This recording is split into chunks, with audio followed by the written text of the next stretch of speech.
이 시간 수요예배에 나오신 여러분들을 진심으로 축복하고 또 환영합니다. 우리가 함께 찬송가 369장 함께 찬양하도록 하겠습니다. 찬송가 369장 죄짐 맡은 우리 구주 함께 찬양하겠습니다.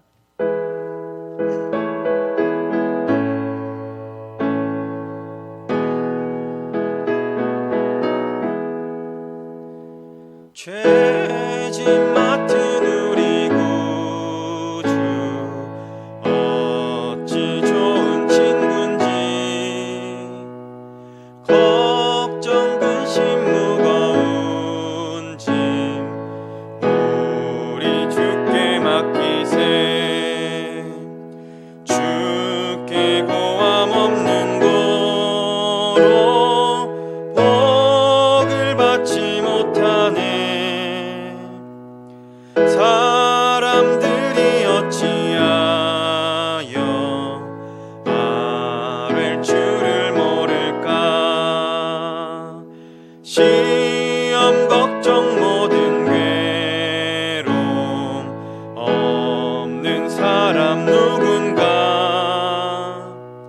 부질없이 낙심 말고 기도드려 이런 진실하신 친구 찾아볼 수 있을까 우리 약함하시오니 어찌 아니하릴까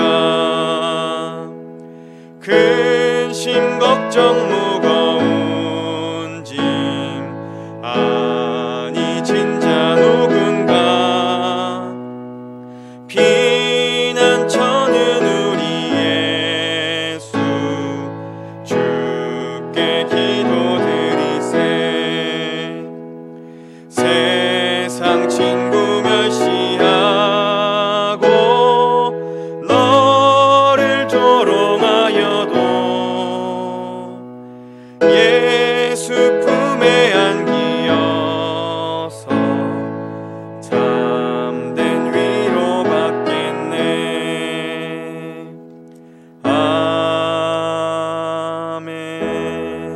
아멘. 다음으로 찬송가 484장 내 맘의 주여 소망 되소서 함께 찬양하겠습니다.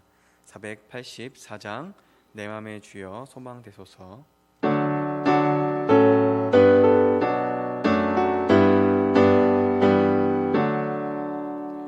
내 맘의 주여 소망 되소서 주 없이 모든 일 헛되어라 밤에나 낮에나 주님 생각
기도하겠습니다. 영원한 주님, 영원한 주님, 내 승리의 주, 하늘의 기쁨을 주옵소서. 매나 고난이 닥쳐와도 만유의 주여 소망되소서.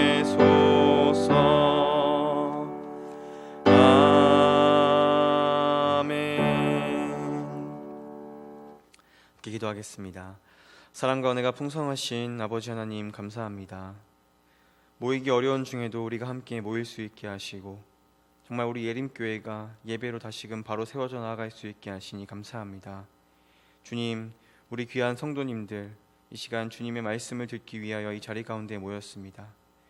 굳은 마음과 딱딱한 마음을 제거하시고 부드러운 마음을 주셔서 그 마음 가운데 예수 그리스도의 말씀이 귀한 복음의 씨앗이 심겨지기를 간절히 소망합니다. 주님, 우리가 거듭난 자로 살아갈 때에 세상 가운데에 빛과 소금이 되어 살아갈 수 있게 주님 인도하여 주시옵소서. 세상의 많은 이들이 우리의 어떤 능력과 힘을 보는 것이 아니라 우리와 함께 계시는 성령 하나님과 삼위일체 하나님을 바르게 바라볼 수 있는 그런 사람들이 될 수 있게 인도하여 주시옵소서. 주님이 어두운 세상 가운데에 밝은 빛으로 이 땅에 찾아오시니 감사합니다.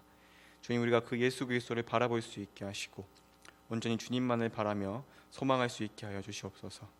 주님, 부족한 자가 말씀을 전합니다. 부족한 자의 부끄러움과 죄악들은 다 십자가 뒤에 가리우시고 오직 하나님의 말씀만이 증거될 수 있게 하여 주시옵소서. 사랑합니다. 주님, 이 모든 말씀 예수님의 이름으로 기도드립니다. 아멘.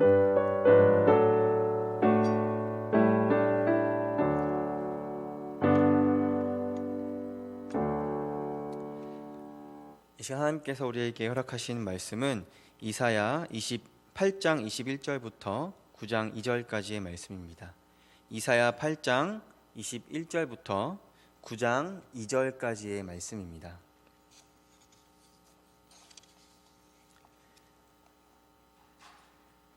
네, 이 말씀을 저와 여러분이 교독하여서 읽도록 하겠습니다. 제가 먼저 읽겠습니다.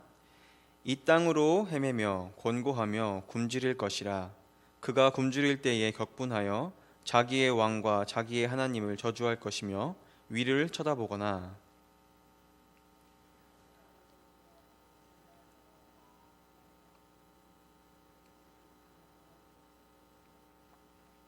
전에 고통받던 자들에게는 흑암이 없으리로다. 옛적에는 여호와께서 스불론 땅과 납달리 땅이 멸시를 당하게 하셨더니 후에는 해변길과 요단 저쪽 이방의 갈릴리를 영화롭게 하셨느니라. 흑암에 행하던 백성이 큰 빛을 보고 사망의 그늘진 땅에 거주하던 자에게 빛이 비치리로다. 아멘. 네, 수요예배 자리 가운데 나오신 여러분들을 진심으로 축복하고 환영합니다.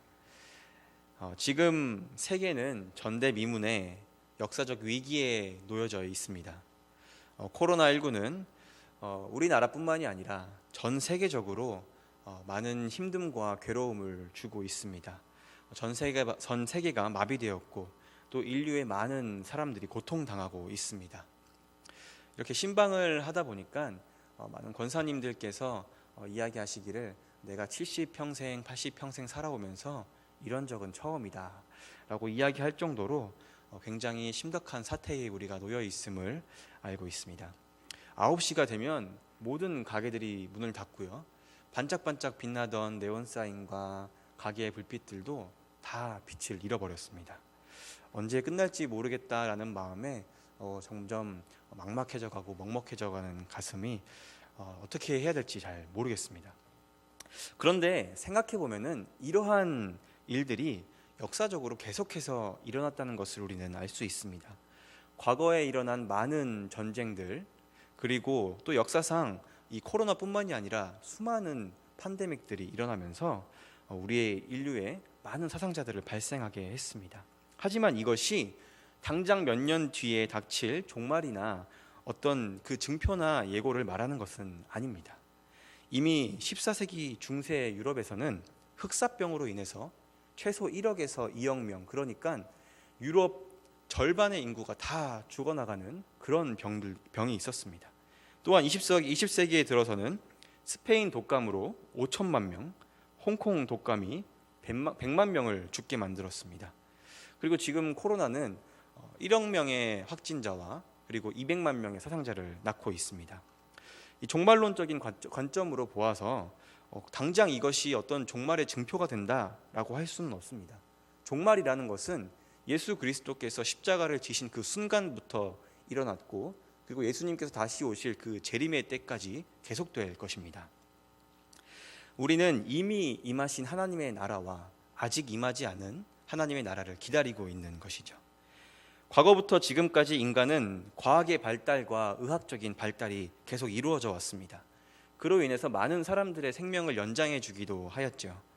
하지만 돌아보면 인간의 발전과 이 혁명, 이 모든 것들은 우리 모두를 행복하게 할 수는 없었습니다. 인간의 발전은 동물을 아프게 했고요, 지구를 병들게 만들었습니다. 혹자들은 이렇게 이야기하기도 합니다. 지구에 있어서 인간은 바이러스다. 오히려 팬데믹과 어떤 바이러스가 백신이다, 백혈구다라고 할 정도로 우리가 계속해서 이 지구를 병들게 하고 있음을 알 수 있습니다. 그 정도로 인간은 무분별하고 무자비한 발전을 계속해서 이루어 왔습니다. 하나님의 말씀대로 우리가 이 세상을 잘 다스리고 통치했어야 하는데, 그것보다는 우리의 유익과 만족을 위해서 인간의 욕심을 의지하여 살아왔습니다. 시대를 좀 더 거슬러 올라가서 우리가 이사야 시대에 대해서 한번 생각해 보았으면 좋겠습니다. 북이스라엘이 망했고 남유다는 이제 아수르 편에 들어야 할지 아니면 하나님을 의지해야 할지 이 선택의 기로에 서 있었습니다. 멸망의 위기 속에서 이스라엘 백성들은 하나님께서 우리와 함께 계시는가? 라는 질문과 함께 또 반대로는 어이가 없는 선택을 하고 맙니다. 정작 하나님을 의지하고 하나님께 기도하고 매달려야 되는 이때에 하나님이 아닌 이방 민족 아수르를 의지하는 것을 선택했기 때문입니다. 당시 아하스 왕은 하나님이 아닌 아수르 제국을 신뢰하겠다고, 내가 그 민족을 의지하겠다고 정했습니다.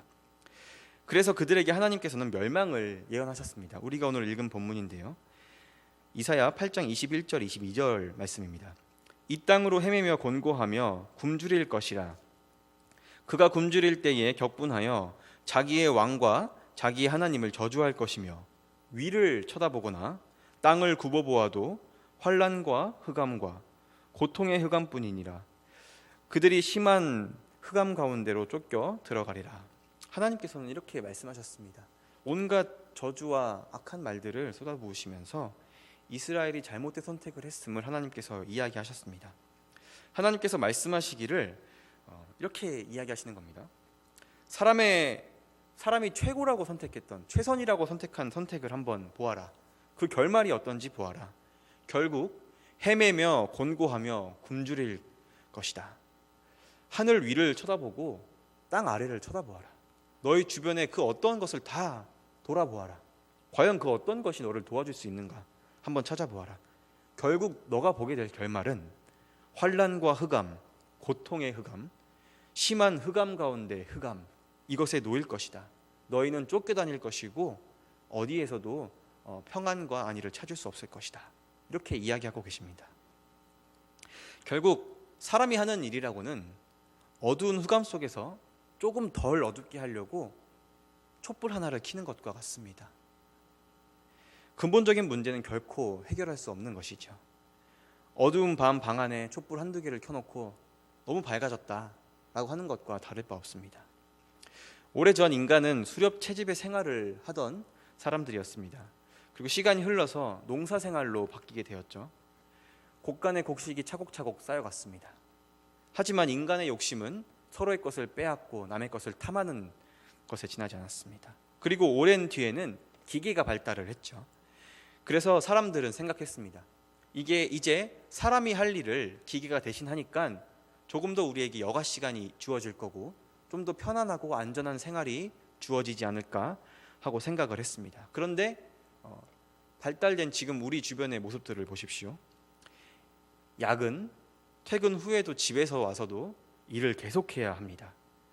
진급을 하여도 계속 일을 해야 되고 더 막중하고 심한 책임감이 우리를 기다리고 있습니다. 편리한 세상 속에서 사람의 쉴 자리가 더 마련됐어야 하는데 오히려 더 힘들고 어렵게 되었습니다. 코로나 팬데믹 같은 새로운 바이러스나 질병은 앞으로 계속 일어날 것입니다. 무기의 발달로 전쟁이 일어나면 더 많은 사상자가 발생을 하겠죠. 그리고 오늘날 우리는 편의시설을 위해서 자동차를 만들고 에어컨을 만들고 냉장고도 만들 겁니다. 그리고 아마 날아다니는 자동차도 만들지 않을까, 이런 상상들을 해봅니다. 하지만 이러한 것들은 오히려 지구의 대기 오염과 지구 온난화를 가속화시키는 꼴이 될 것입니다. 점점 더 하나님께서 주신 이 세상을 악하고 오염시킬 것입니다. 세상은 가면 갈수록 악해질 것이고 사람은 결코 이것을 막을 수 없을 것입니다. 아무리 우리가 노력을 한들, 세상을 아름답게 가꾸어 가려고 노력을 한들 하나님을 벗어나서는, 하나님의 말씀을 벗어나서는 결코 이룰 수 없을 것입니다. 그러나 하나님께서는 이렇게 악해가는 우리 삶 속에 사람들에게 9장의 말씀을 통해 새로운 희망을 부어주고 계십니다. 9장 1절과 2절의 말씀인데요. 전에 고통받던 자들에게는 흑암이 없으리로다. 옛적에는 여호와께서 스불론 땅과 납달리 땅이 멸시를 당하게 하셨더니 후에는 해변길과 요단 저쪽 이방의 갈릴리를 영화롭게 하셨느니라. 흑암에 행하던 백성이 큰 빛을 보고 사망의 그늘진 땅에 거주하던 자에게 빛이 비치도다. 아멘. 스불론 땅과 납달리 땅은 이방 민족들이 많이 쳐들어왔던 지역입니다. 왜냐하면 갈릴리 서편에 있어서 그 갈릴리 호숫가에서 나오는 이제 물과 또 좋은 자원들로 인해서 풍족한 이 지방이었습니다. 그래서 많은 민족들이 쳐들어왔었죠. 그래서 사람들이 이제 멸시를 당하고 쳐들어오고 괴롭힘을 당했지만 이제 하나님께서는 이 이사야를 통해서 이렇게 이야기하십니다. 흑암 속에 있던 민족들이 큰 빛을 볼 것이다. 사망의 그늘진 땅에 거주하던 자에게 빛이 비치도다.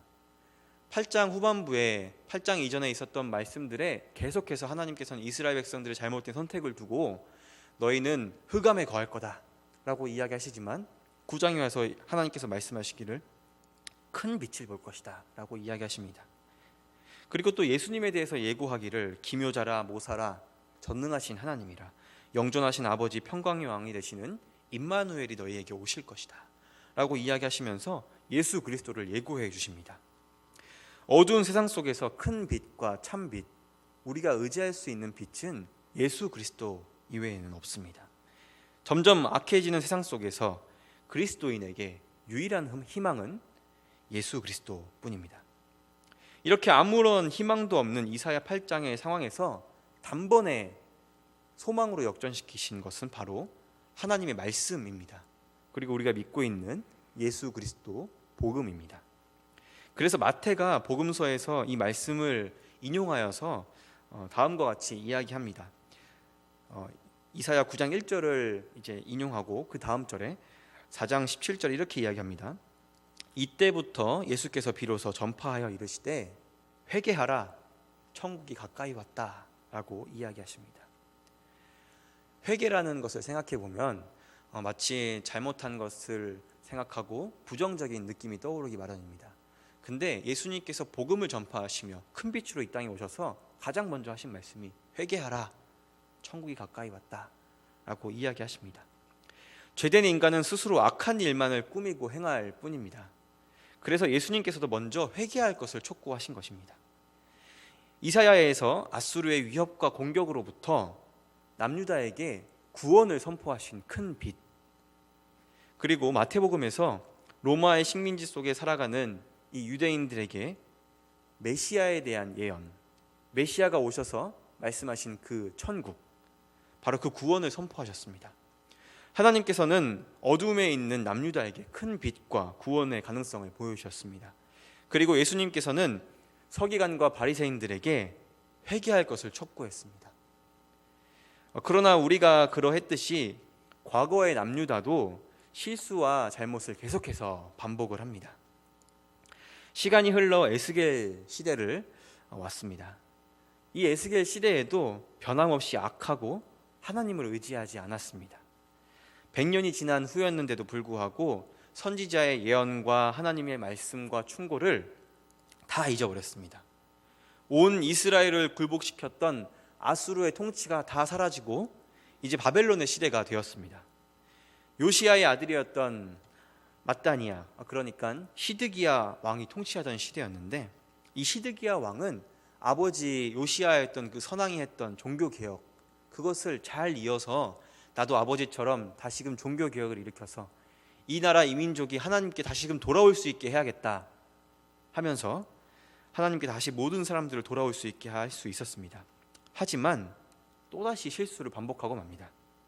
하나님이 아닌 두로와 암몬, 에돔을 등에 업고 바벨론과 적대적인 관계를 펼쳤습니다. 하나님께 돌아올 새로운 계기가 생겼음에도 불구하고 또다시 잘못된 선택을 한 것입니다. 그는 아하스 왕처럼 하나님이 아니라 사람과 세상의 권력들을 의지했습니다. 이렇게 잘못된 선택을 한 시드기야 왕의 말로가 어땠을까요? 자기가 보는 앞에서 아들이 죽임을 당하고 두 눈을 뽑혀 포로로 잡혀갔습니다. 이런 비극적인 결말을 맞이하게 된 것이죠. 인간은 실수를 계속해서 반복하지만 하나님께서는 이 하나님의 백성들을 계속해서 붙잡아 주십니다. 공의롭고 자비하신 하나님께서는 결코 이스라엘을 포기하지 않으십니다. 결코 우리들을 포기하지 않으십니다. 에스겔은 586년 유다의 멸망, 그러니까 에스겔의 이 예언서를 보면은 강한 어조로 이스라엘이 하나님께 돌아오도록 계속해서 강하게 이야기합니다. 강하게 선포하고 있습니다. 그 선포하는 내용들을 보면 하나님께 돌아오라 라고 하면서 계속해서 예언을 반복합니다. 하나님께 돌아오라, 돌아오지 않으면 너희가 분명히 멸망할 것이다. 다른 나라가 아닌 하나님을 의지해라 라고 계속해서 이야기합니다. 그럼에도 불구하고 이스라엘 백성들은 불순종하고 끝내 예루살렘을 함락당하게 만듭니다.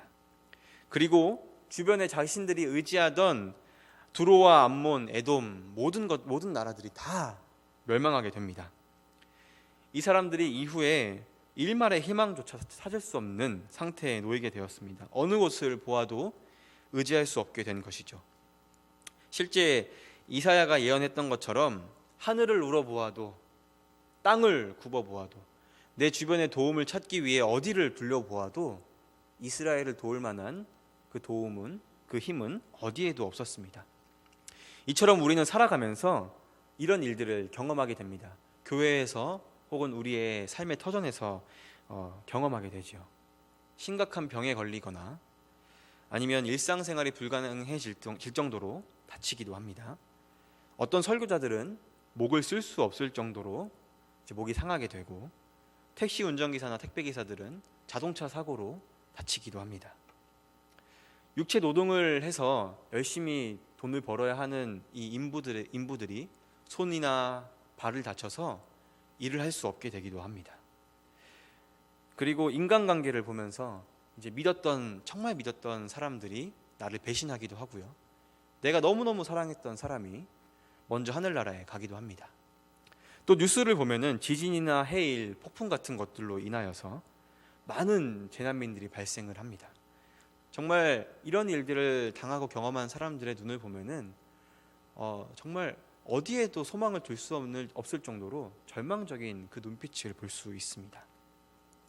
시간이 지날수록 우리가 의지하고 소망했던 것들은 점점 쇠약해지고 사라져갑니다. 우리의 힘과 권력, 건강도 다 그렇습니다. 그런데 하나님께서는 우리들에게 새로운 희망을, 새로운 소망을 심어주십니다. 아무것도 의지할 수 없는 빈 깡통 같은 우리에게 찾아오신 겁니다. 에스겔의 내용입니다. 에스겔서를 보면은 33장의 전과 후로 나눌 수 있는데요. 전에는 아까 이사야 8장처럼 계속된 흑암과 너희들이 잘못될 것이고 어떤 고통을 받을 것이고 어떻게 억압받을 것이고 이러한 정말 저주 같은 예언들이 계속해서 실려 있습니다. 근데 이사야 33장 이후로는 모든 예언의 내용들이 소망으로 희망으로 변하는 것을 볼 수 있습니다. 거기에 해당하는 36장 26절의 말씀입니다. 또 새 영을 너희 속에 두고 새 마음을 너희에게 주되 너희 육신에서 굳은 마음을 제거하고 부드러운 마음을 줄 것이며. 아멘. 하나님께서는 이스라엘 백성들에게 그리고 우리에게 새로운 영과 마음을 주시겠다고 말씀하십니다. 그로 인하여서 목이 뻣뻣하고 굳어버린 백성들에게 황량한 이 땅 가운데에 단비를 내려주시겠다고 말씀하시는 겁니다. 그렇게 땅을 부드럽게 하시고 하나님의 말씀, 복음의 씨앗을 심기게 하십니다. 신자는 이것을 통해서 새로운 재창조의 삶을 경험하게 됩니다. 요한복음 3장에 니고데모가 재창조, 곧 거듭남에 대해서 배워갑니다. 예수님께 찾아왔던 니고데모는 이스라엘에서 되게 촉망받던 한 학자였습니다. 이스라엘 사람이었고 유대인이었고 종교 지도자로서 나름대로 명망 있고 이제 존경받는 사람이었습니다. 그는 타의 모범이 되었고 도덕적으로나 윤리적으로나 그리고 신앙적으로 훌륭한 사람이었습니다. 그런데 니고데모도 자기가 구원받기 위해서 영생을 얻기 위해서는 어떻게 해야 할지 내 힘으로 될 수 없다라는 것을 알고 있었습니다. 그래서 예수님께 찾아와 묻습니다. 주님, 제가 어떻게 해야 영생을 얻을 수 있겠습니까? 라고 물어봅니다. 이에 예수님께서 말씀하십니다. 회개하고 새롭게 태어나라. 거듭나지 않는 이상 결코 구원받을 수 없다 라고 이야기하십니다.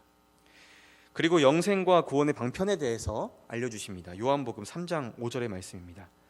성령을 통해 거듭난 사람이 되어야 한다.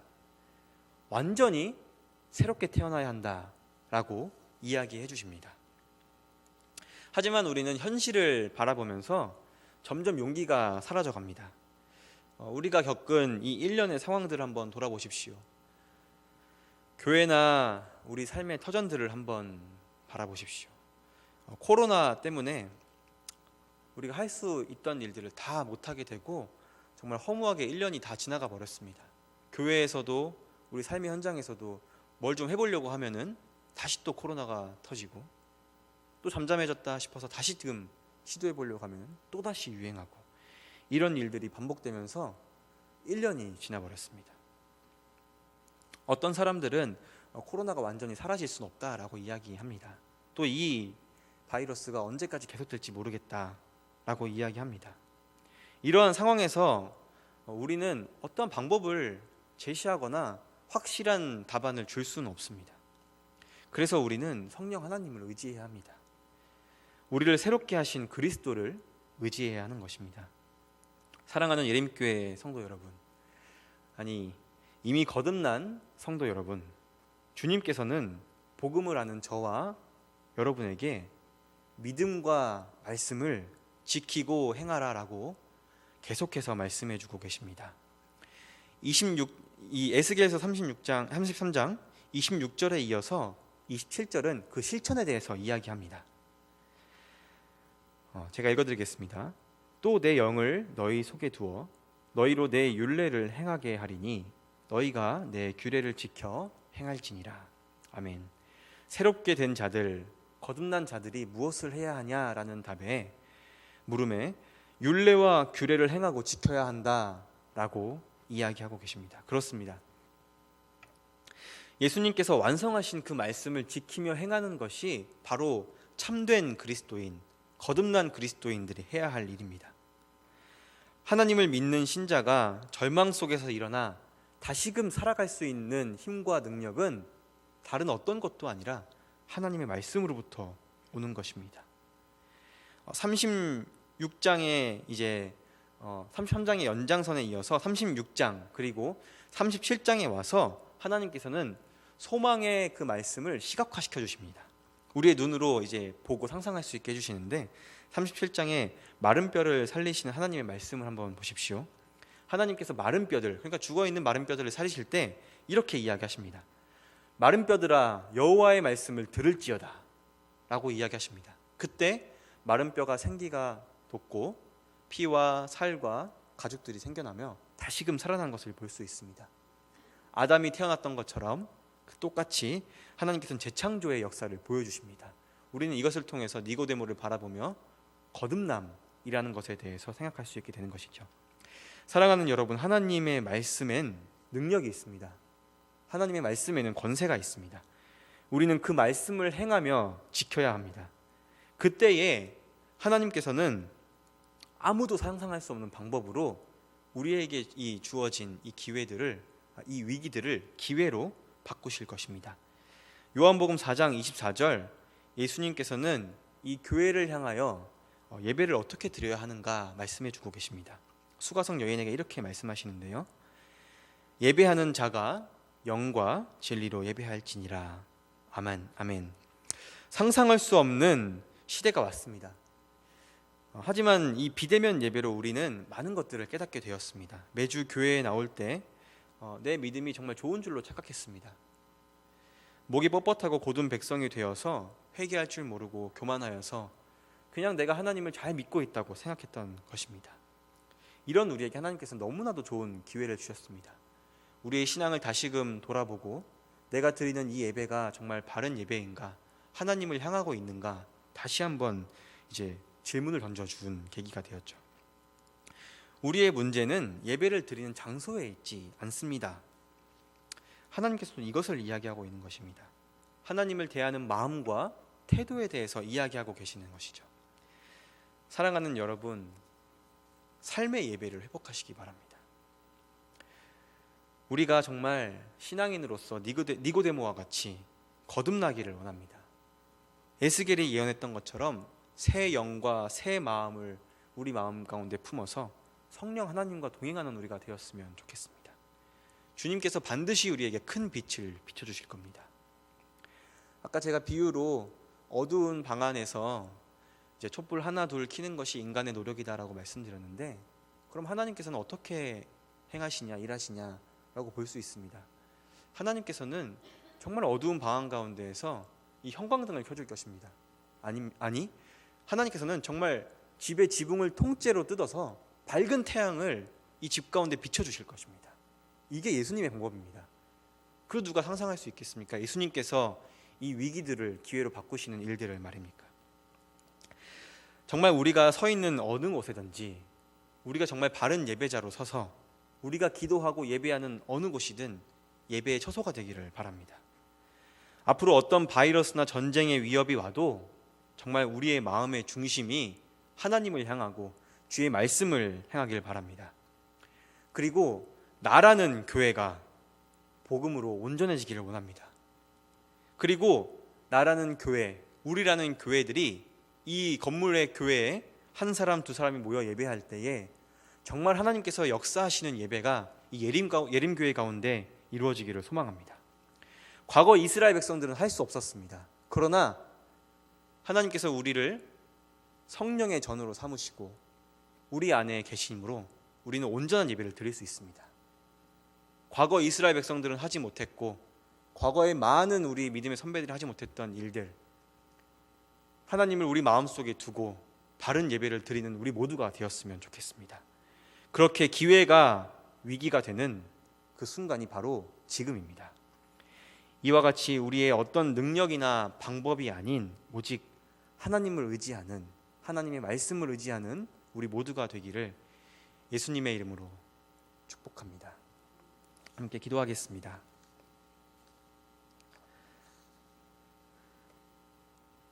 자비하시고 우리를 사랑하시는 아버지 하나님, 감사합니다. 흑암 가운데 있는 우리들을 큰 빛과 참 빛으로 인도하여 주시니 감사합니다. 주님, 우리 가운데 큰 빛을 비춰주셨음에도 죄인된 우리가 그것을 깨닫지 못하고 주의 말씀대로 행하지 못했던 것들을 주님 회개합니다. 하나님, 이제는 우리가 정말 거듭난 자가 되어서 하나님의 말씀으로 바로 세워지는 자가 되게 하여 주시옵소서. 우리가 서 있는 그 어느 곳이든지 주님을 예배하는 예배 처소가 되게 하시고 정말 주님을 밝은 빛으로 비춰주신 우리 삶 가운데에 오직 하나님께만 영광 올려드리는 그런 참된 신자, 참된 제자도를 걸어가는 주님의 사람들이 되게 하여 주시옵소서. 우리 귀한 성도님들 한 주간 이 말씀을 붙잡고 살아갈 때에 정말 포기하고 낭망하지 않게 하시고 새 희망과 소망으로 인내와 소망의 열매를 맺게 하여 주시옵소서.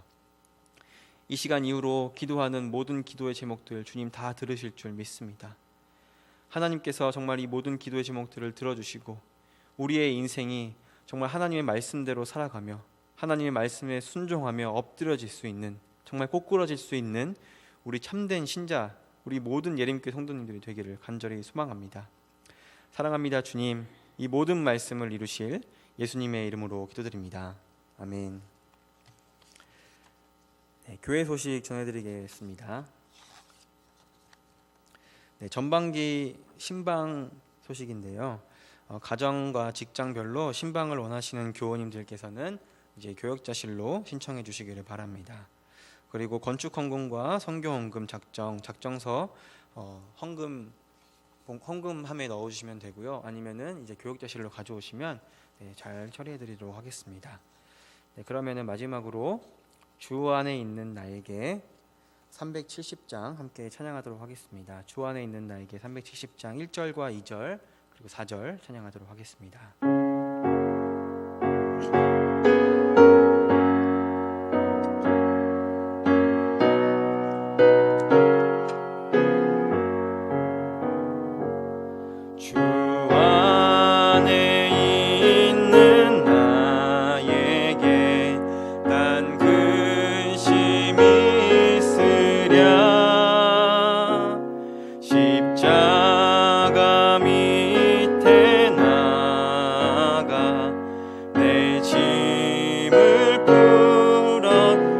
찬양하겠습니다. 그 두려움이